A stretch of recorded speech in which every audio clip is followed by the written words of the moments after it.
T-rex versus spinosaurus. किस dinosaur की होगी जीत जब आपस में लड़ेंगे ये दो महादानव? हालांकि जुरासिक पार्क मूवी में स्पाइनोसोरस को सबसे विशाल और दरिंदा विलेन के तौर पर दिखाया गया, जिसके आक्रामकता से टी-रेक्स की भी खौफ फीकी पड़ गई थी। पर क्या वास्तविकता में एक स्पाइनोसोरस के भुजाओं और नुकीले दांतों में वो क्षमता मौजूद थी जो एक टी-रेक्स को मार गिराने के लिए काफी था? हालांकि इस बात को भी नकारा नहीं जा सकता कि स्पाइनोसोरस टी-रेक्स के मुकाबले काफी विशाल और टी-रेक्स की तुलना में 2 से 3 करोड़ साल पुराना शिकारी हुआ करते थे। पर हम सिर्फ इस बात की कयास ही लगा सकते हैं कि दोनों के युद्धों का परिणाम क्या हो सकता है, क्योंकि दोनों शिकारी ना ही एक समय काल और ना ही एक ही स्थान पर रहा करते थे। इसलिए हम इस लड़ाई की कल्पना ही कर सकते हैं।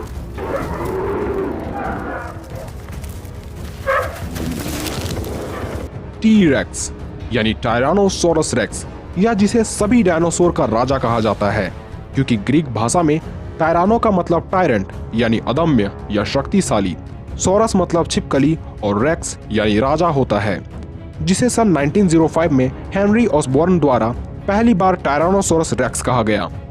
वहीं अपने विशाल उभरे हुए स्पाइन्स के कारण ये स्पाइन रेप्टाइल दुनिया भर में स्पाइनोसोरस के नाम से प्रसिद्ध हुए और इसके नामांकन में जर्मनी के महान पैलियोंटोलॉजिस्ट अर्नस्ट स्ट्रॉमर का पूरा योगदान है, क्योंकि इन्होंने सन 1915 में अपने सहयोगी रिचर्ड मार्क ग्राफ से मिलकर इस डायनासोर के कंकालों को मिस्र के पश्चिमी हिस्सों से ढूंढा।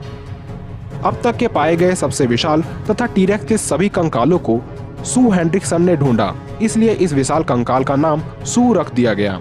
और सू के अनुसार इस विशाल टी-रेक्स की ऊंचाई 13 फीट, लंबाई 40 फीट और इसे 8160 किलो भारी बताया गया, जिसे अब तक के मिले टी-रेक्स के अवशेषों से काफी ज्यादा माना जाता है। टी-रेक्स के हिंड लिम्स काफी पावरफुल और मस्क्यूलर होते थे। वहीं इस छिपकली की पूंछ भी काफी मजबूत होती थी, जिस वजह से ये अपना संतुलन बना पाते थे। इसके साथ ही पूंछ की ही वजह से ये काफी तेज भाग पाते थे। इसके फोरलिम्स को देख ऐसा लगता है मानो ये काफी छोटा था और इसके हाथ मुंह तक भी नहीं पहुंच पाते होंगे, पर इस पर लगे 2 नुकीले नाखूनों से ये हमला करना भी जानते थे। पर जो इसकी सबसे बड़ी खासियत थी वो है इसके 12 इंच लंबे दांत, जो इसके जबड़ों में पूरी 60 की संख्या में होती थी।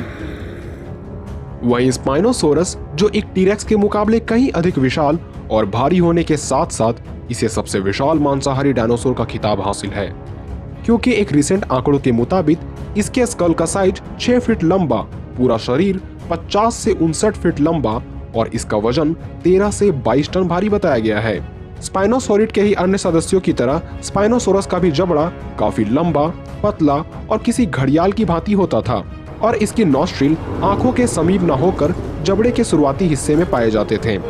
इस डायनो की दांतों की बात करें तो जहां दूसरे थेरोपोड्स के मुड़े और धारदार दांत होते थे, परंतु स्पाइनोसोरस के दांत सीधे और कॉनिकल होते थे, जो एक ही और इशारा करते हैं कि इन्हें पानी में रहने वाले जीवों का शिकार करने में महारत हासिल थी। इसके स्पाइन्स की लंबाई 5.5 से 6 फीट तक पाई जाती थी, जिसमें काफी मात्रा में चर्बी मौजूद होता था और ये इसी शेप के कारण पानी में आसानी से तैर भी पाते थे। अगर दोनों की निवास स्थल की बात करें तो रिसर्चर्स के अनुसार टी-रेक्स के सभी कंकालों को उत्तरी अमेरिका में ढूंढा गया है, जिसमें से टायरानोसोरस रेक्स की कुल 13 नमूने यूएस और कनाडा में खोजे गए हैं।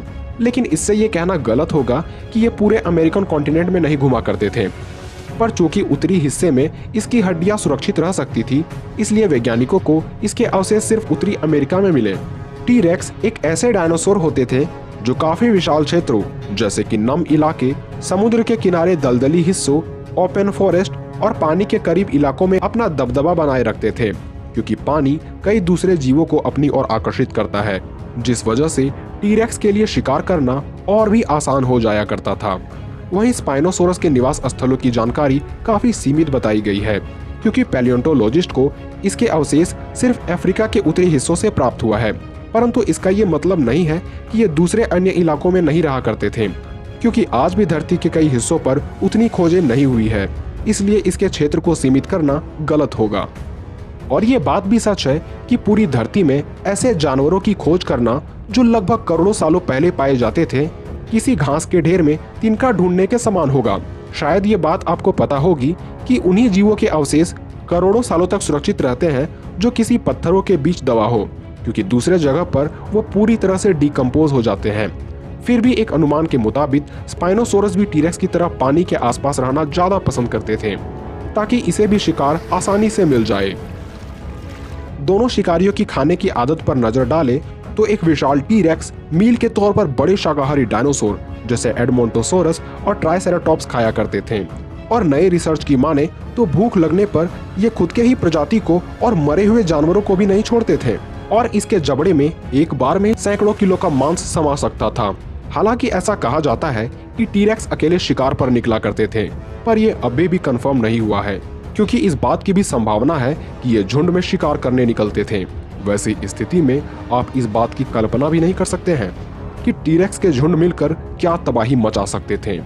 वहीं अगर हम स्पाइनोसोरस की बात करें तो इसका मुख्य शिकार पानी में रहने वाली मछलियां जैसे सॉफिश, लंगफिश और विशाल शार्क भी शामिल होता था, जो ज्यादातर नदियों में पाए जाते थे। परंतु इसका मतलब ये बिल्कुल भी नहीं है कि जमीन में रहने वाले डायनासोर इसे सुरक्षित थे, बल्कि मौका मिलने पर ये शाकाहारी डायनो को मौत के घाट उतारकर उसके मांस का लुत्फ उठाते थे। तो वीडियो में ज्यादा देरी न करते हुए इनके बीच होने वाले युद्ध की रिजल्ट को देखें तो हालांकि दोनों डायनो में कई समानताएं और विभिन्नताएं थी। जहां स्पाइनोसोरस सबसे विशाल कार्निवोरस डायनासोर था, जो टीरेक्स से भी करोड़ों सालों पहले धरती पर पाया जाता था, इसलिए इनके बीच कभी लड़ाई नहीं हुई होगी। लेकिन अगर ये एक क्षेत्र में रहते तो तय है कि इसका सामना जरूर होता, क्योंकि दोनों का पानी के नजदीक रहना काफी पसंद था। वैसी स्थिति में जब टीरेक्स की नजर विशाल स्पाइनोसोरस पर पड़ती तो ये तुरंत उसे अपना शिकार समझ उसकी ओर भागता। स्पाइनो भी उसे अपनी ओर आता देख मारने की सोचता, लेकिन जब दोनों की लड़ाई शुरू होती तो टीरेक्स पहले उसके पैरों पर हमला करने की कोशिश करता, जिससे परेशान होकर स्पाइनो अपने पंजों से टीरेक्स पर हमला करता।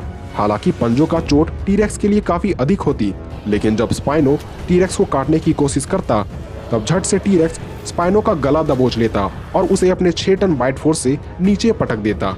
ऐसे कंडीशन में टीरेक्स की ही जीत होती, पर कई बार हालात एक जैसी नहीं होती है, क्योंकि स्पाइनोसोरस की एक बड़ी ताकत थी पानी, पर टीरेक्स के लिए यह एक कमजोरी थी, क्योंकि इन्हें पानी पीने के लिए नदियों के पास जाना ही पड़ता था, और ऐसे स्थिति में स्पाइनो टीरेक्स के लिए किसी मौत का दूसरा रूप से कम नहीं होते।